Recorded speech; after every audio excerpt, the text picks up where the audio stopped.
pula o reddish-brown at maaring humaba hanggang 20 centimeters. Ang nakakakilabot pagmasdan, mga centipede o alupihan.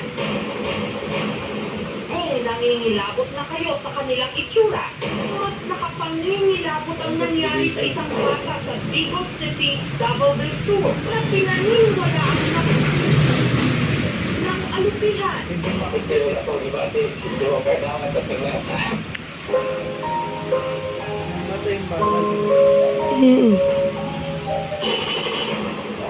Kulay itim, maraming mga paa, bumadapang at sumusuot kung saan-saan. Mag-ingat!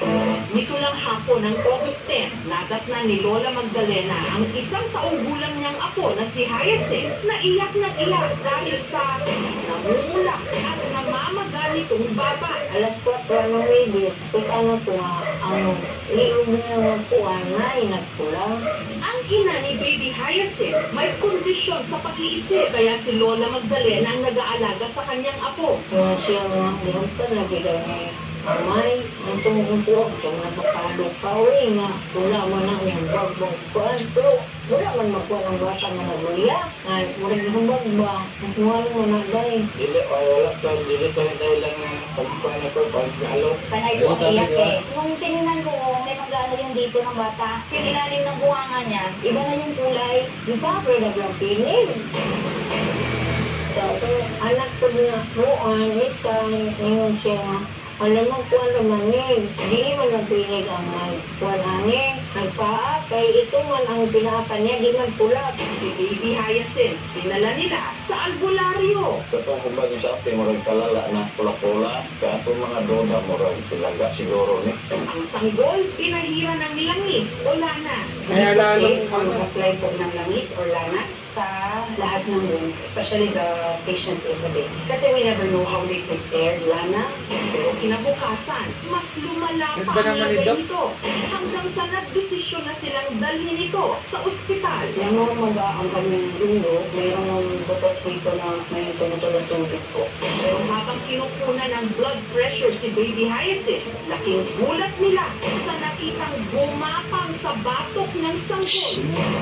Nasa loob. Isang alupihan o centipede. Yan ang pagtuwa to, naasiya kita malunggan gikan. Ang nakababahala rito ang mga alupihan ng taglay ng toxins o lason. Ang centipede ay nakikarry ng dalawang prominent chemicals ang dinadala nila sa kanilang kagat. One is serotonin, the other is histamine. Kasi yung histamine ay nagdulot ng what is known as allergic reaction. And that allergic reaction can come across also as anaphylactic shock. Ang kanilang blood vessel ay nag-dilate, babaksak ang blood pressure, hindi sila makaya.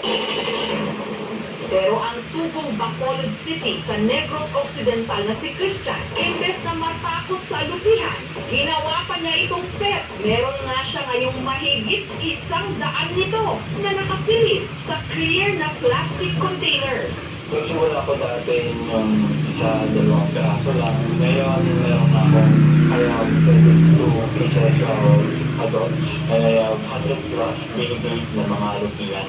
Bata pa lang daw siya, nagka-interest na sa alupihan. Yung nagugustuhan ko talaga sa alupihan, yung kung paano sila kumain. Kasi napaka-unique ng kanilang strategy, nakagat niya, tapos niyayakap niya gamit ng kanyang mga paa, tapos tinutusok yun at the same time. So pagpapakain ng alupihan ay kailangan natin i-secure yung paligid natin. So kailangan natin na malaking bin para ilagay natin to yung kanyang lalagyan dito upang hindi makatakas yung alupihan. Yung pinapakain ko sa kanila ay super work. 5 beses na ako nakagat na alupihan. Parang imagine mo